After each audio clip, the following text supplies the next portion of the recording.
আমাদের সকলের প্রিয় প্রসেনজিৎ চট্টোপাধ্যায় পদ্মশ্রী পাচ্ছেন। হ্যাঁ, এটা তো আমরা সকলেই জানি, কিন্তু জানেন কি, শুধু বোমবাদা নন, আরো 10 জন কৃতি মানুষ এবার বাংলা থেকে পদ্মশ্রী সম্মান পাচ্ছেন। বাংলা থেকে মোট 11 জন। আসুন জেনে নেই এই 11 জন কৃতি মানুষ কারা। শিল্পকলা থেকে 6 জন, সুপারস্টার প্রসেনজিৎ চট্টোপাধ্যায়,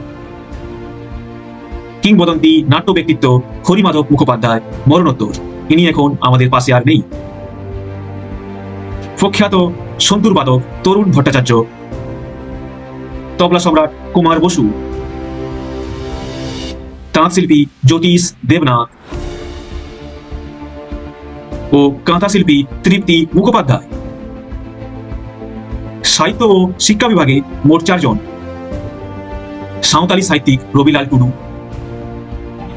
গবেষক মহেন্দ্রনাথ রায়,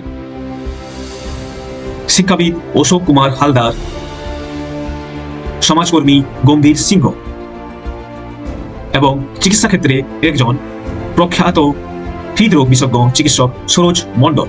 হয়তো বঙ্গভূষণ বা বঙ্গবিভূষণের মতো বড় সম্মানগুলো এবার বাংলায় আসেনি, কিন্তু এই 11 জন মানুষের লড়াই আমাদের গর্বিত করার জন্য যথেষ্ট।